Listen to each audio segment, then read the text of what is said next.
Vamos orar? Nosso Pai querido, grande é o Teu nome. Ó Deus Israel, Tu és o nosso Deus, o Deus de toda graça, a graça que nos fortalece. Nosso pedido nessa manhã é que o Senhor possa continuar no meio de nós, de modo que ouvimos agora a Tua palavra, sejamos fortalecidos pela graça que há, Senhor, contida nas belas histórias que há na Tua palavra. Colocamos a continuação da Tua presença em nosso meio. Quem aqui entrou possa ser abençoado e possa ter um encontro com o dono dessa casa, o nosso Senhor Jesus Cristo.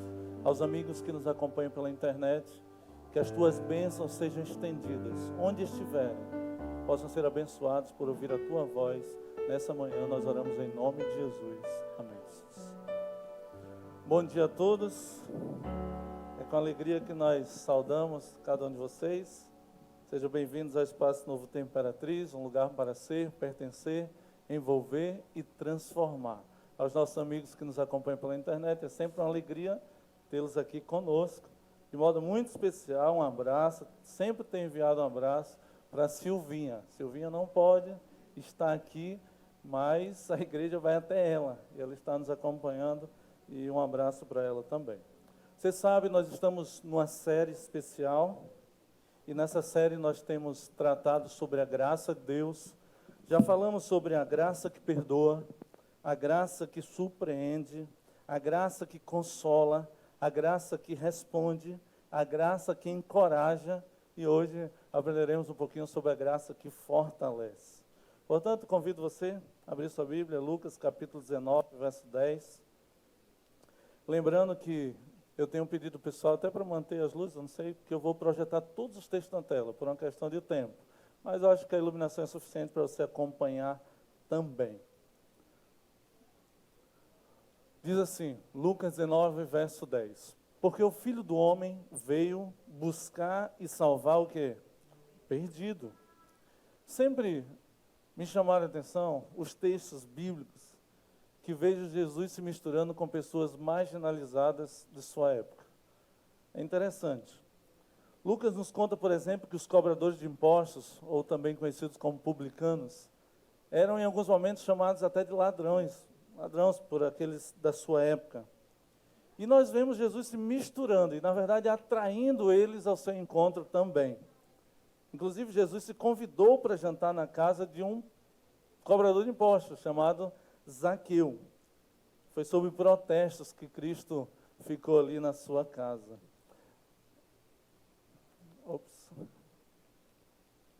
Em Lucas capítulo 19, verso 7, mostra as pessoas protestando. Todos os que viram isto murmuravam, dizendo que se ele se hospedara com homem pecador. E não era comum. Diante das queixas como essa, Jesus respondia, como lemos no início: eu vim para buscar e salvar o que estava perdido.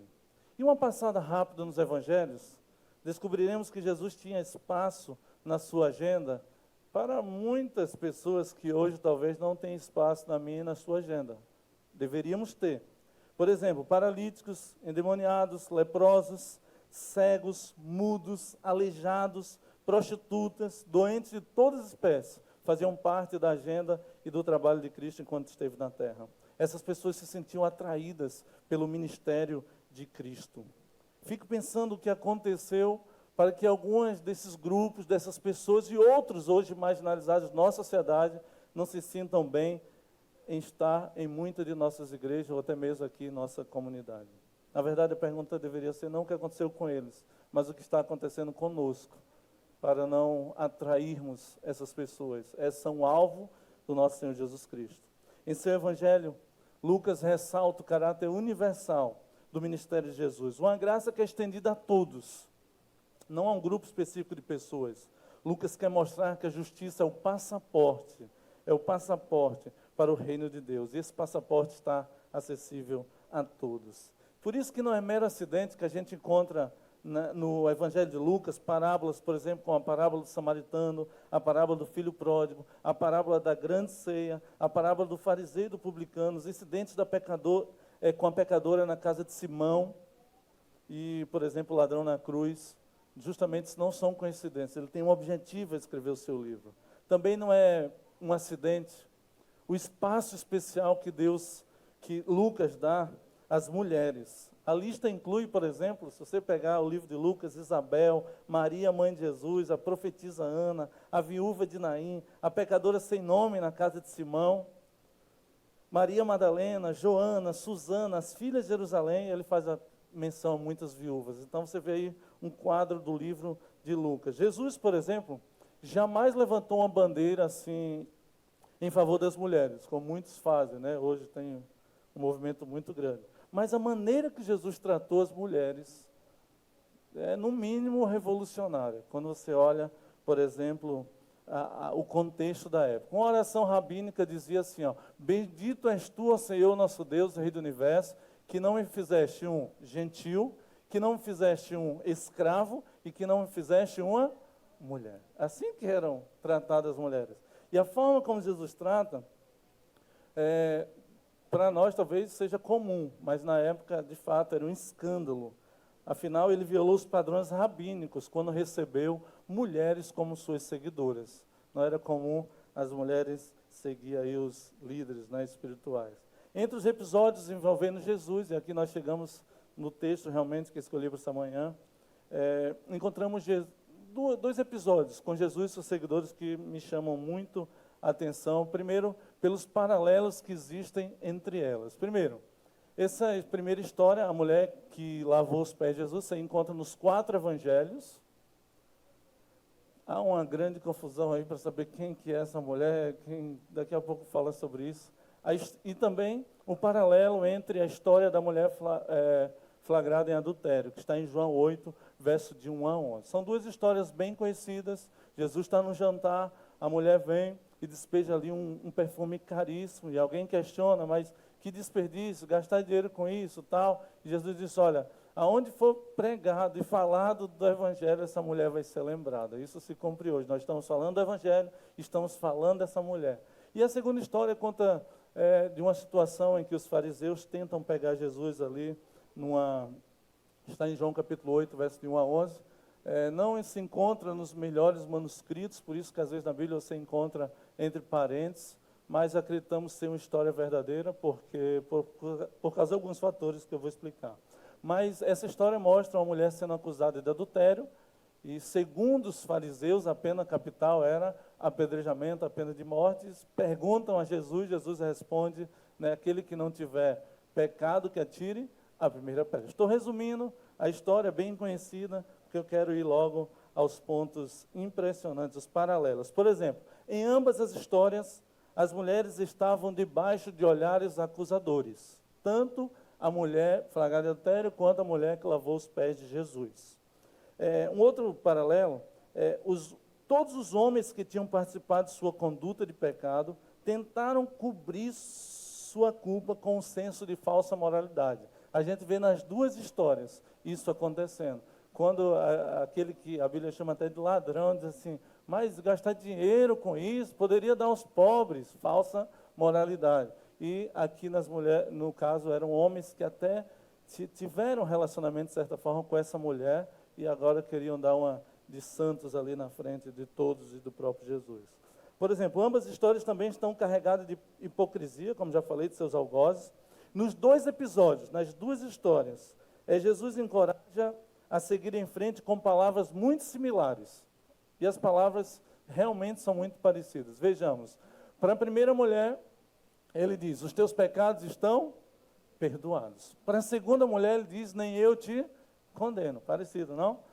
E ao final, e essas palavras soaram como música no ouvido dessas mulheres, como um presente realmente vindo do céu. As últimas palavras ouvidas por elas também são semelhantes. Vai-te em paz, Lucas 7,50, para a primeira mulher. Para a segunda, vai e não peques mais. Parecido, não? E assim a gente vai vendo semelhanças incríveis. Na verdade, essas 2 citações são mais do que uma ordem. Elas são uma promessa de uma vida pacífica e vitoriosa. Tem 2 pontos que eu quero discutir antes de entrar na própria história. O relato da mulher na casa de Simão, por exemplo, a qual ungiu os pés de Jesus, enxugou com seus cabelos, alguns evangelistas dizem, ela é contada nos 4 evangelhos, eu não sei vocês, mas eu estou morrendo de frio. Eu estou aqui, chega, se alguém puder me ajudar. Não é porque o pastor Alexandre está aqui. Pastor, fica tranquilo. Para mim é uma alegria ter você, sua família, o senhor aqui, viu? Pois bem, então essa história é contada nos 4 evangelhos, com algumas pequenas diferenças, né? A maioria dos estudiosos do Novo Testamento afirmam que Mateus, Marcos e João estão falando da mesma mulher, mas não afirmam em relação a Lucas. João identifica Maria, a irmã de Marta e Lázaro, como a que ungiu os pés de Jesus. João identifica e diz que era Maria. Não é interessante essa informação, que também é contada por Mateus, Marcos e Lucas, só que Mateus, Marcos e Lucas não mencionam o seu nome. E há uma possível explicação para isso, que é possível que quando Mateus, Marcos e Lucas estavam escrevendo o seu evangelho, ela ainda estivesse viva. Haja visto que João é o único que identifica ela, porque foi o último evangelho a ser escrito já no finalzinho do 1º século. Então, não havia nenhum constrangimento em identificar essa mulher. A afirmação também de alguns que... Aqui são algumas confusões em relação a essa história. Alguns afirmam que o jantar mencionado por Lucas não pode ser o mesmo de Mateus e Marcos, porque ele acontece na casa de Simão, que era um fariseu, que também é chamado leproso. Porque alguns dizem, Jesus não tinha amigos fariseus, então não poderia ser lá. Só que é muito fácil quebrar essa objeção, porque Jesus tinha sim amigos líderes e fariseus, inclusive amigos que foram fiéis até o fim. Um exemplo disso, José de Arimateia e Nicodemos, que procurou Jesus e de certa forma ficaram amigos. Os relatos não se excluem. Quando a gente estuda os 4 evangelhos, nós vemos que eles se complementam. Por exemplo, há um fato interessante. Mateus e Marcos mencionam que a mulher ungiu a cabeça de Jesus. Só que Lucas comenta que ela ungiu os pés. E aí? Não é? Eu fiquei, rapaz, que a gente quando estuda as 4 histórias, então tem alguma informação. Ellen White tenta, no seu livro Desejado de Todas as Nações, explicar o que aconteceu. Ela diz o seguinte: à mesa se achava Jesus, tendo de um lado Simão, a quem curara de repugnante moléstia, e do outro Lázaro, a quem ressuscitara. Marta servia a mesa, mas Maria escutava ansiosamente toda a palavra que caía dos lábios de Jesus. Em sua misericórdia, perdoara Jesus os seus pecados, chamara do seu sepulcro seu bem-amado irmão, Lázaro, e a alma de Maria estava cheia de reconhecimento. E olha o que diz. Ouvira Jesus falar de sua morte próxima, e em seu profundo amor e tristeza almejaram honrá-lo, com grande sacrifício para se comprar um vaso de alabastro de unguento de nardo puro, de muito preço, está lá em João 12, verso 3, para com ele ungir-lhe o quê? O corpo. Então aquilo que para nós seria uma possível contradição, os pés ou a cabeça, Ellen White já dá como diz, um checkmate, para ungir-lhe o corpo. E ela diz mais, quebrando o vaso de unguento, derramou o conteúdo sobre a cabeça e os pés de Jesus. Pronto, corpo, cabeça, os pés, e está explicado, né?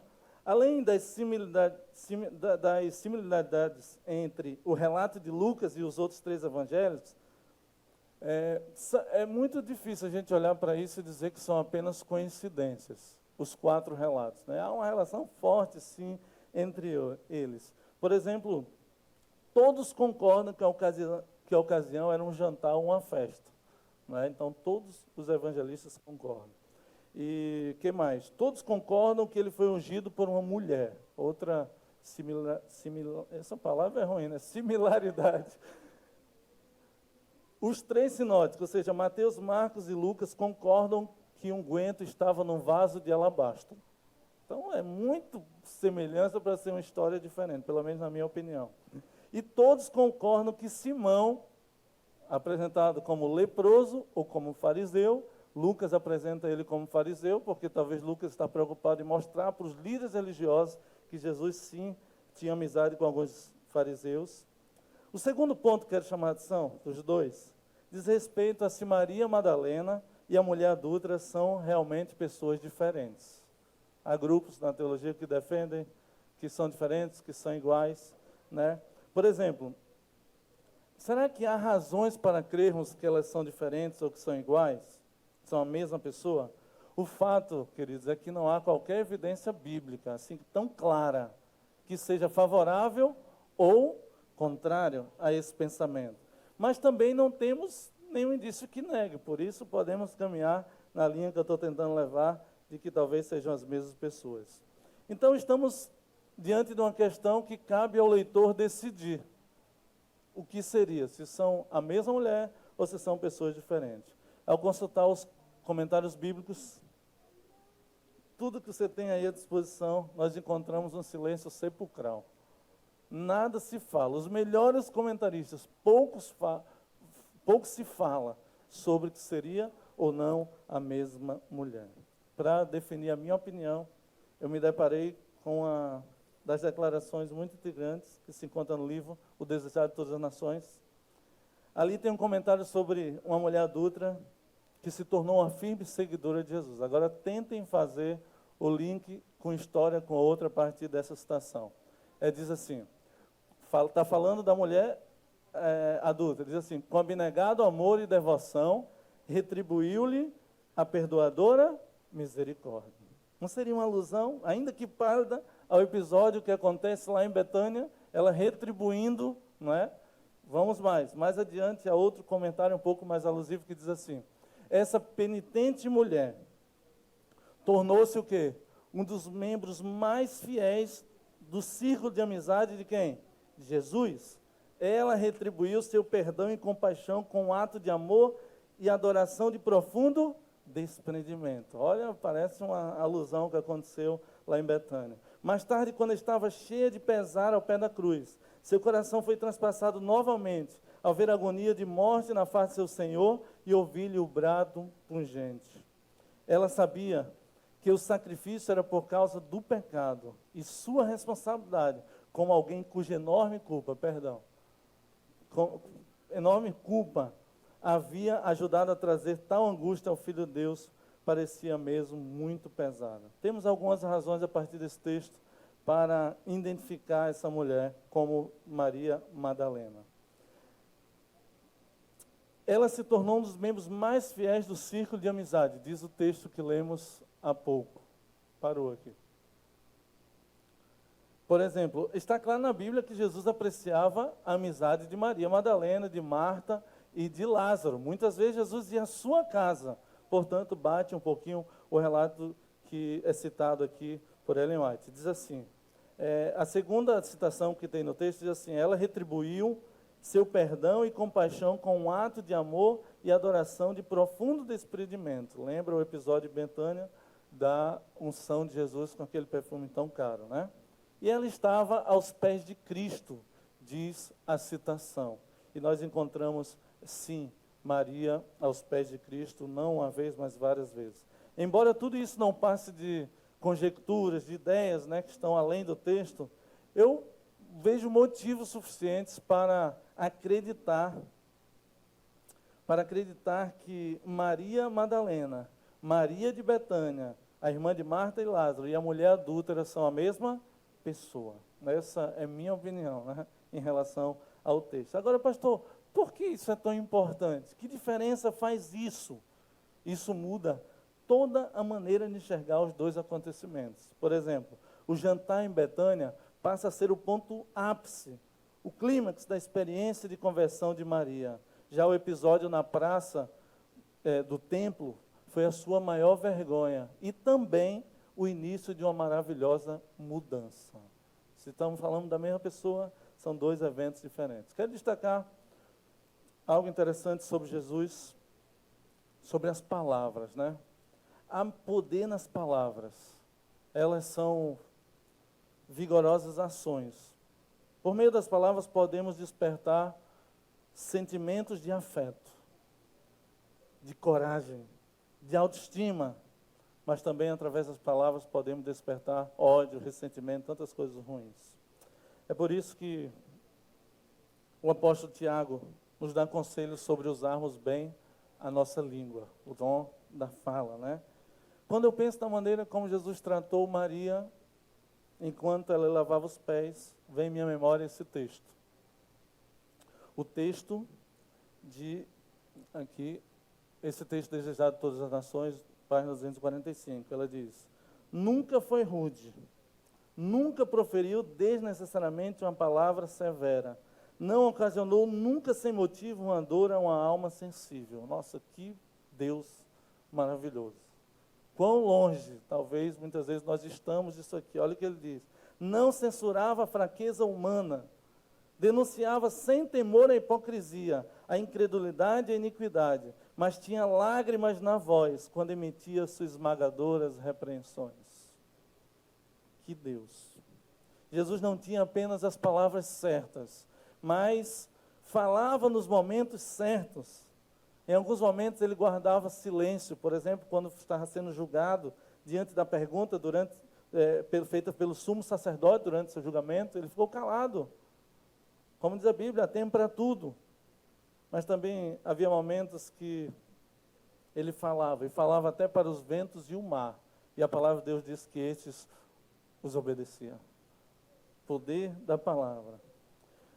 Maria percebeu que nas palavras de Cristo havia algo diferente. Elas tinham o endereço era o seu coração. E ela parecia uma criança ao receber um brinquedo, ao ouvir essas palavras que Jesus diz para ela: perdoados estão os teus pecados, a tua fé te salvou, vai-te em paz. Essa é a graça que fortalece. Quando todos quiseram lançar pedras, Jesus, ela ouviu: perdoados estão os teus pecados, a tua fé te salvou, vai-te em paz. Ninguém jamais falou desse jeito com Maria. Ninguém jamais falou com essa ternura, com esse amor.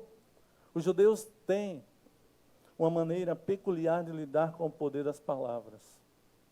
Para um judeu, uma palavra soa como algo concreto.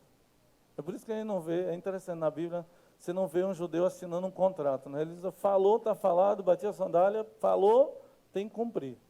A gente vê um exemplo de um voto que um homem faz na Bíblia, Jefité, né? E ele teve que cumprir sua palavra. Ele poderia não cumprir, mas porque a palavra para um judeu é um ato concreto. Aliás, a palavra falada é um ato praticado. Exemplo disso é quando Deus fala: haja luz e houve luz. Então, por que eu estou destacando isso? Um judeu, de certa forma, ele deveria estar preparado para o pensamento de que o verbo de Deus, ou a palavra de Deus, ele poderia ser visto, tocado e ouvido. E foi, mesmo eles pensando assim, eles tiveram dificuldade de aceitar Jesus. Mas Maria não. Maria viu Jesus, Maria tocou Jesus, Maria ouviu Jesus, e a palavra de Deus diz que a sua vida jamais foi a mesma, ela foi transformada. A resposta de Maria às palavras de Jesus e o impacto que elas provocaram só podem ser compreendidos à luz da vida e do contexto que Maria vivia. Uma vida que foi caracterizada por pecados em sua juventude, promiscuidade. Embora, em geral, a maioria das mulheres que chegam ao ponto de vender seu corpo o fazem pela necessidade de dinheiro, eu diria que a maioria delas, em muitos casos, se dá por uma razão mais profunda, uma incrível necessidade de amor. Essas pessoas precisam de amor. E assim Maria precisava de amor. Temos razões para crer que Maria, que também era irmã de Marta e Lázaro, ela deixou a cidade de Betânia, talvez com vergonha da vida em que havia se metido, deixando seu lar, sua juventude, foi morar, quem sabe, naquela vila chamada Magdala, de onde vem aí a Madalena, né? Ali Jesus encontrou, e a Bíblia fala que em Lucas 8, verso 2, que Jesus tirou ali, expulsou os demônios dela. De modo que, depois que ela foi liberta dos demônios, talvez ela tenha voltado para Betânia e fixado a sua residência lá novamente. Há uma afirmação impressionante no livro Desejado de Todas as Nações. Esse livro é um livro fantástico, que denota talvez a constante luta de Maria para vencer o pecado. Ela já havia sido liberta dos demônios, mas olha o que diz esse texto. 7 vezes ouvira ela sua repreensão aos demônios que lhe dominavam o coração e a mente. Ouvira-lhe o forte clamor do Pai em benefício dela. Sabe, quando a gente pensa no forte domínio, 7 vezes ela ouvira, né, essa repreensão. Quando a gente pensa no domínio que os demônios exerciam sobre a mente e o coração dela, isso nos faz perceber uma grande realidade que está envolvida, né, no conflito entre o bem e o mal, do grande conflito. Se Cristo, ele não desiste de uma alma, vejam, 7 vezes, e toda uma vida ali atrás de Maria, buscando salvá-la, é uma grande verdade também que Satanás também não desiste de cada um de nós. Alguém disse que deveríamos ser perseverantes igual o diabo. Ele não desiste, mas ele apenas tem poder. Na verdade, ele só cede a sua presa quando ele percebe que há um poder maior do que ele, no caso o poder do nosso Deus, que está à nossa disposição para nos libertar. Se bem que eu falei aqui sobre possessão demoníaca, talvez possessão, não podemos afirmar ao certo que uma possessão demoníaca é um pecado, seja pecado. O texto parece transparecer a ideia de que, desde a primeira vez, esse texto, que Maria foi liberta, talvez ela teve algumas recaídas, porque o texto diz 7 vezes ouvira ela a sua repreensão. De modo que eu prefiro pensar, por exemplo, nessas recaídas, nisso aqui, ó. Ouvira-lhe o forte clamor ao Pai em benefício dela. Você já pensou em Jesus, Cristo clamando ao Pai ao benefício dela, ou em seu benefício? É algo realmente que nos chama a atenção. Esse pensamento nos faz entender que nessa luta contra o pecado, nós nunca estamos sozinhos. Deus, Ele clama ao Pai, nosso Senhor Jesus, Ele clama ao Pai em benefício de cada um de nós. Louvado seja Deus por isso. Fico imaginando Maria, que Maria é aquele tipo de pessoa, como muitos de nós, que vem à igreja, vive de promessas. A gente assiste uma semana de oração, a gente assiste um congresso, a gente participa de um bom sermão e a gente toma decisões. E a gente diz assim, agora as promessas envolvem muitas vezes, agora eu quero orar mais, eu quero ler a Bíblia mais, sabe, eu vou sair hoje da igreja, que mensagem, né? Eu quero mudar minha vida, eu quero abandonar essa vida de promiscuidade, eu quero abandonar os vícios, e você sai todo animado, muitas promessas, mas quando volta para casa, tudo retorna como antes. Muitos de nós não conseguimos sustentar suas promessas, as promessas que fazemos por muito tempo.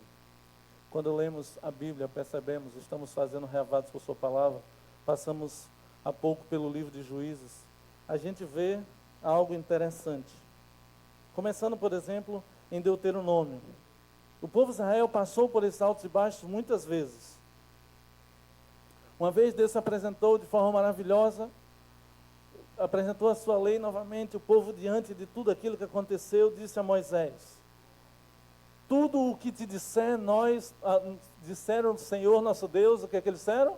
Nós faremos. Uma promessa. Mas, isso talvez seja... Alguns pais dariam tudo para ouvir isso dos seus filhos, né? Tudo que o Senhor disser, nós faremos. Mas como reagiu Deus diante disso? E a resposta é surpreendente. No verso 28 e 29 diz: eu ouvi as palavras deste povo, as quais te disseram, em tudo falaram eles bem. Quem dera que eles tivessem tal coração, que me temessem e guardassem em todo o tempo os meus mandamentos, para que bem lhes fosse a eles e a seus filhos para sempre. É como se ele estivesse falando, esse povo falou da boca para fora. Eu bem queria que eles quisessem me obedecer, porque eu queria abençoar eles. E a história de Maria parece muito com a história do povo de Israel e com a história de muitos de nós. Uma história de altos e baixos. Aliás, quando se levantava um líder na nação de Israel, um líder temente a Deus, o povo melhorava a sua condição espiritual. Quando esse líder morria, o povo declinava e iam em busca da idolatria. Lemos pelo menos 49 vezes, somente no Antigo Testamento, a frase: fizeram o que era mal aos olhos do Senhor, ou algo semelhante, 49 vezes. creio que não há um quadro mais preciso para mostrar a instabilidade espiritual do povo de Israel, de Maria e de cada um de nós. Bastava sentir o calor da opressão e o povo se voltava para Deus. Não é assim muitas vezes nós agimos? Quando vêm as provas, as dificuldades, nós voltamos para Deus. Quando vêm os problemas financeiros, aí sim nós dizemos: Senhor, eu vou ser, aí faz a promessa, eu vou voltar a dizimar, a ofertar, eu vou ser pactuante. E as promessas muitas vezes não são cumpridas. Deus, na verdade, você encontra Deus em Juízes capítulo 10, verso 11 e 12, falando das muitas nações que Deus tinha dado a vitória ao seu povo. No verso 14, ele está despertando a atenção do povo para dizer: é inútil correr atrás desses deuses, eles não podem livrar vocês. E essa citação chega em tom irônico: ide e clamai aos deuses que escolhestes, eles que vos livrem no tempo do vosso aperto. No verso 14, o povo reconhece o seu pecado e pede mais uma vez livramento. E o verso 16 mostra que de fato foi verdadeiro, porque eles tiraram os seus deuses alheios do meio de si e serviram ao Senhor. E é verdade que se nós estivéssemos no lugar de Deus, certamente daríamos uma lição de moral no povo ou nas pessoas. Quando está tudo bem, vocês me esquecem, né? Penso que faria assim no lugar de Deus. Mas quando as coisas apertam e vocês se lembram que eu existo, é mais ou menos a dinâmica que muitos encaram no seu relacionamento com Deus. Ao contrário do que a maioria de nós faríamos. A ação de Deus expressa no texto é mais um retrato do seu amor, sua bondade. No final do verso 16 diz: então já não pôde ele reter a sua compaixão por causa da desgraça de Israel. Que incrível, que Deus.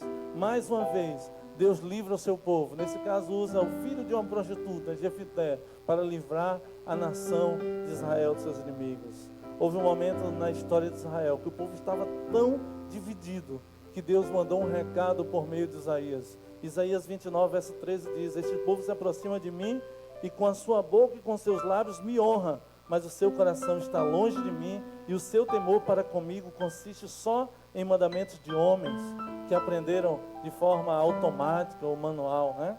A história de Maria não é diferente. Altos e baixos marcaram a sua existência. Aliás, isso faz parte da natureza humana. Mas é preciso ressaltar, queridos, que quando Deus reivindica algo de nós, é sinal de que nós podemos sim ter uma vida vitoriosa. Alguns olham: porque sou pecador, eu não vou, vou continuar. Não, se Deus reivindica é porque Ele sabe que podemos sim ter uma vida vitoriosa sobre o pecado.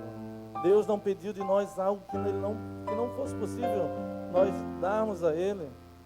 O problema de Maria e do povo de Israel, e talvez o nosso problema, é que nós muitas vezes, eles se envolveram com atividades e compromissos dos quais Deus não pode participar. Se quisermos ser espirituais, onde estamos, precisamos estar seguros de que estamos no lugar certo. E alguns querem ter uma vida espiritual longe dos caminhos do Senhor, é impossível. Querem ter o poder da palavra de Deus sem estudar a palavra de Deus. Querem ser felizes no seu lar, na família, excluindo a pessoa do Senhor Jesus Cristo. Não há como. O que eu faria, o que eu teria feito, pense, o que você teria feito se você estivesse naquele jantar, vendo Maria derramar uma oferta sobre os pés de Jesus? Teria feito objeções carregadas de hipocrisia, como fez Judas? Teria considerado um desperdício, como disseram os discípulos? Estaria distraído como Marta em muitas atividades? Esse é um grande problema dos nossos dias. Estaríamos sentados à mesa com Lázaro e outros convidados? Ou estaria no lugar de Maria aos pés de Jesus? Ou melhor, estaria ao lado de Maria aos pés de Jesus? Eu gosto dessa citação do pastor Denilton Tavares. A posição em que nos colocamos diante do Senhor determina o tipo de experiência que teremos com Ele. Se quisermos ser grandes aos olhos de Deus, cair de joelhos a seus pés é a única maneira. É possível ser grande aos olhos das pessoas e sermos pequenos aos olhos de Deus. Também é possível sermos pequenos aos olhos dos homens, mas sermos gigantes aos olhos de Deus. Para isso é preciso estarmos aos pés do nosso Deus como Maria. Jesus reagiu ao desprendimento de Maria com a mesma bondade e misericórdia que assinalou a forma como tratou o povo de Israel no Antigo Testamento. As suas palavras mostram como ele trabalha, como ele age diante da fragilidade humana. Os teus pecados estão perdoados, a tua fé te salvou, vai-te em paz. E queridos, Maria foi e se tornou uma fiel seguidora de Cristo. Podemos encontrar Maria nos 4 evangelhos. Ela está entre as mulheres que auxiliaram o ministério de Jesus. Estava aos pés da cruz durante a crucificação. Olha só. Ela foi à sepultura antes da ressurreição. Foi a primeira a ver Cristo ressuscitado. E foi a primeira a dar testemunho de que ele havia ressuscitado. Isso porque ela ouviu: vai-te em paz. Ela foi. Eu também não te condeno. Parecia muito bom para ser verdade, mas era verdade. De fato, aquela mulher flagrada em adultério não entrou em cena como personagem principal, porque na verdade Jesus era o alvo dos fariseus, não aquela mulher. Interessante que os escribas e fariseus, eles tinham ódio de Jesus e desejavam destruir aquele homem que estava roubando a popularidade daqueles líderes. Para eles, Cristo não passava de um grande impostor, mas o que parecia um plano infalível para pegá-lo em contradição, tornou-se um forte exemplo de coerência que sempre marcou as palavras de Jesus. Um bando de homens mal intencionados e prontos a acusar, voltam para casa decepcionados e com dor de consciência, enquanto a mulher, que aparentemente estava prestes a receber a pena de morte, a pena capital, não é? Voltou perdoada. O anseio de pegarem Jesus em contradição era tão intenso que não se deram conta da fragilidade da sua face. Primeiro, ao se reportarem a lei de Moisés, eles acabaram omitindo um detalhe importante. Vejam, muitos usam a palavra de Deus e omitem alguns detalhes muito importantes. Como servos e ministros do Senhor, nós temos que apresentar a palavra de Deus na sua totalidade. Às vezes, a gente tem que chegar na sua casa e dizer assim: olha, tem que ser fiel a Deus nos dias das ofertas. Você está roubando a Deus. Essa é uma tarefa, acho, das mais complicadas no ministério. Você se deparar e chamar a atenção das pessoas, chamar o pecado pelo nome. Estou dando um exemplo. Filho, porque você está, sabe, a palavra de Deus diz: o sábado é o dia do Senhor. Fica tranquilo, então te sustentarei, diz a Bíblia. O justo viverá pela fé. Mas esses homens, eles omitiram parte do que havia de fato na palavra de Deus.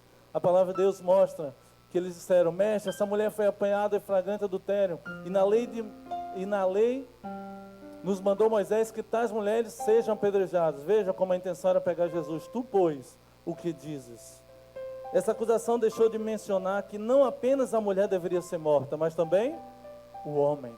Quando você lê na lei, não era só a mulher que deveria, mas o homem que tinha tido a relação com a mulher. Em segundo lugar, em Levítico 20, verso 10, temos a afirmação de que a punição de morte deveria ser não por apedrejamento. A pena era indefinida, apenas falava que era para morrer.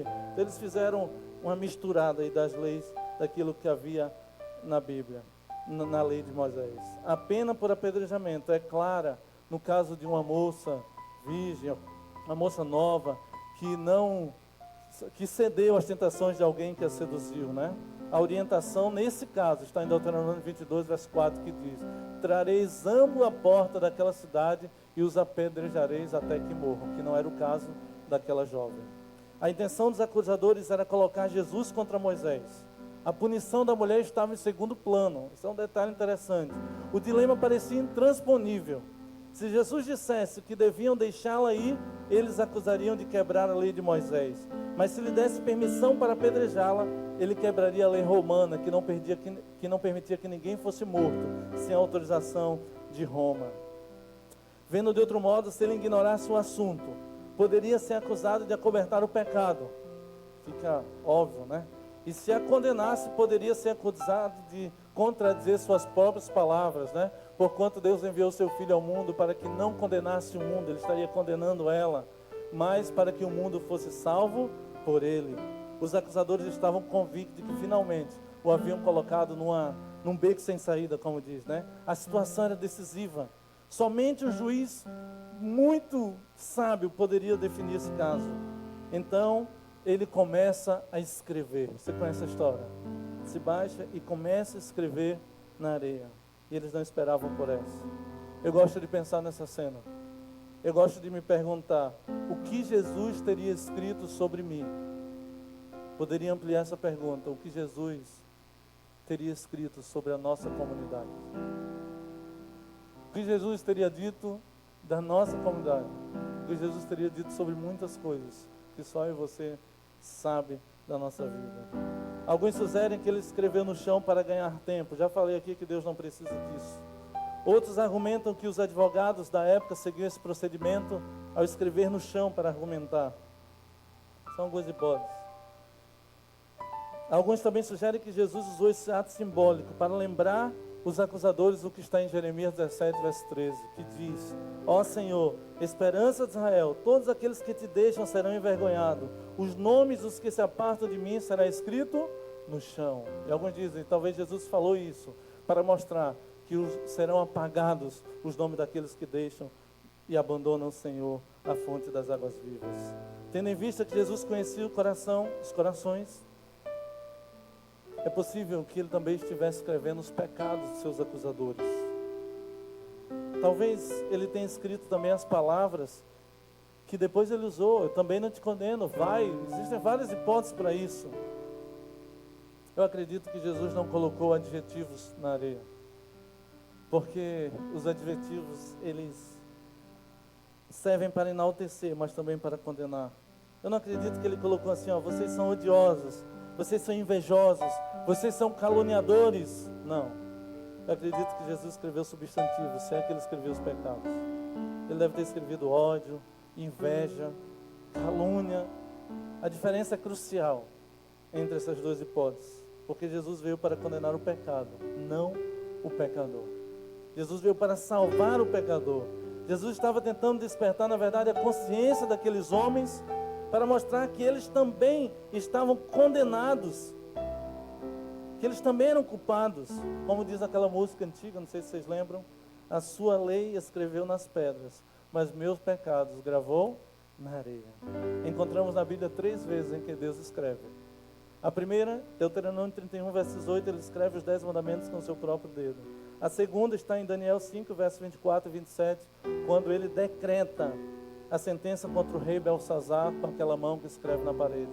E a terceira é quando Jesus escreve na areia, que está em João capítulo 8, verso 8. Existe um significado importante, pelo menos para a primeira e para a última.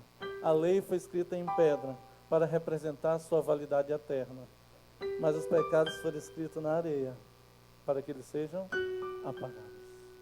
Chego à conclusão então de que Jesus não teria ali escrito o nome de pessoas, porque seu interesse jamais foi apagar pessoas, mas pecados. Aqueles homens se aproximaram de Cristo com o desejo de pegá-lo em contradição. Jesus se dirigiu a eles com o desejo de oferecer graça. Veja que contraste. Uns querendo o mal de Jesus, Jesus desejando o seu bem. Cristo foi um pouco além, como diz esse autor.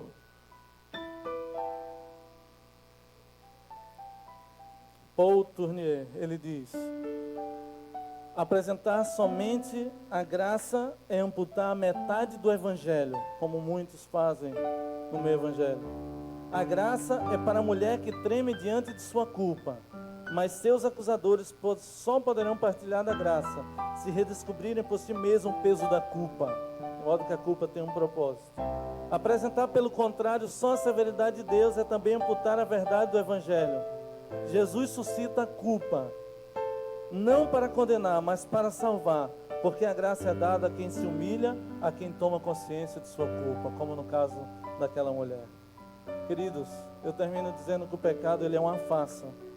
Primeiro, ele dá uma vida alegre, entre aspas, cheia de glamour, entre aspas também, mas depois um tremendo buraco negro é instalado dentro do coração. Dentro do peito fica aquele vazio. Realmente acabaria assim a existência de Maria Madalena. Tenta imaginar a cena, ainda encolhida, Em fração de segundos, toda a sua história vem à lembrança, como um trailer de um filme, pronta para morrer. Seu coração sabe que entre a primeira e a última pedra existe um pequeno intervalo de tempo que seria o seu momento de graça. Pediria ela perdão pelos seus pecados? Teria ela forças para fazer isso? Em vez disso, queridos, o barulho dos pés se mexendo, se tornando cada vez mais distantes, a cada segundo demonstrava que algo estranho estava acontecendo. Poderia ser verdade. Ela abre seus olhos, ela percebe que os seus acusadores foram embora. Ainda lhe restava um temor. Como reagiria aquele que, por não ter nenhum pecado, poderia lhe dar uma pedrada? Que a pergunta é: aquele que não tem pecado, que atire a primeira pedra. Afirmação. E ainda restava um temor em seu coração. Ele não tem pecado. Ele pode sim atirar uma pedra. Finalmente, seus olhos se cruzam com os olhos de Cristo. E Cristo diz: onde estão eles? Onde estão os teus acusadores? Ninguém ficou para te condenar? Após ouvir essa pergunta e entender a lição, seus ouvidos recebem as palavras que de uma vez por todas mudaria sua vida para sempre. Eu também não te condeno. Vai e não peques mais. Isso significa que ela não deveria mais cometer nenhum pecado se quiser salvar? Não. Jesus lhe assegurou o direito à eternidade. Ela não fez nada para ter isso. Por outro lado, queridos, há algo que podemos fazer. E isso está no campo da decisão. Eu tenho que decidir, você tem que decidir se quer ser salvo ou não. Isso não cabe a Deus, isso cabe a você, cabe a mim. Quero ser salvo ou não? Quero mudar de vida ou não? Quero ir para o céu ou não? Quero ser justificado por Cristo ou não? Essa é uma decisão que está no campo da decisão. Minha decisão se torna real não a partir de uma mera confissão de fé. Não simplesmente dizer: Senhor, eu levanto minha mão diante de um apelo e eu aceito a Cristo, isso é importante. Mas essa confissão se torna real a partir das minhas ações, das nossas ações. Alguns perguntam: Maria não havia sido salva desde os primeiros encontros com Cristo? Que dá a ideia de que ela precisou de vários momentos para a salvação. É isso mesmo. Uma vez salvo, para sempre salvo? Não. Por exemplo, na ocasião em que Cristo libertou os demônios, não era para ali elas ser de uma vez por todas libertas? Acredito que mais importante do que essa pergunta é a paciência de Jesus para alcançar completamente o coração dela. O ideal, queridos, é que nós não pequemos. Mas em face de nossa condição pecaminosa, é impossível viver sem pecar. Existe um grupo aí fora que diz que é possível. Heresia, né? Contudo, isso não deve ser usado como uma desculpa para pecar. Sou pecador, por isso que eu continuo pecando. Não. A verdade, uma vez que retornamos da vida, da morte para a vida, o pecado deve ser um acidente no percurso, não deve ser algo rotineiro. No entanto, quando o pecado acontecer, não somos abandonados por Deus. Pelo contrário, Ele diz: filhinhos meus, essas coisas vos escrevo, para que não pequeis. Se todavia alguém pecar, temos advogado junto ao Pai, Jesus Cristo, o justo. O coração de Maria percebeu isso naquela praça, quem sabe naquela madrugada. E o meu, a cada dia percebe isso quando leio e releio essa história. Esse é o Deus de toda graça. Deixe Ele fortalecer você, como fez com Maria, com a sua vida, pois essa é a graça que fortalece. Quer você ser fortalecido por esse Deus? Convido você a fechar seus olhos, que eu quero entregar a nossa decisão nas mãos dele. Nosso Pai querido, muito obrigado, Senhor, pelo privilégio de servir a um Deus tão maravilhoso, a um Deus tão misericordioso, a um Deus tão longânimo, tão paciente.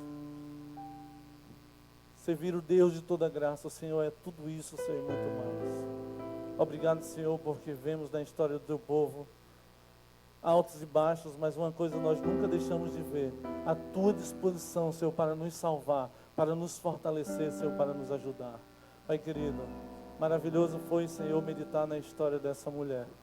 Saber que mesmo a sua vida manchada por tantos pecados, tanta sujeira, tanta imundície, Senhor, desse mundo, o Senhor tinha um plano, Senhor, para a vida dela. E nós louvamos porque esse plano também é um plano, Senhor, para nossas vidas. O plano da salvação. É o plano para os que aqui estão, para os que nos acompanham, Senhor, pela internet. Pai querido, o nosso pedido é que assim como o Senhor fez com Maria Madalena, assim como o Senhor conduziu o seu povo, que o Senhor faça conosco, que o Senhor nos conduza, que a tua graça nos fortaleça a cada dia. E a cada dia tenhamos a certeza que nós servimos ao Deus de toda graça. E que a graça que fortalece possa estar à nossa disposição e nós possamos aceitá-la e tenhamos assim a nossa vida mudada e transformada como a vida de Maria Madalena. Eu entrego a nossa decisão, a nossa comunidade em tuas mãos e faço isso em nome de Jesus. Amém.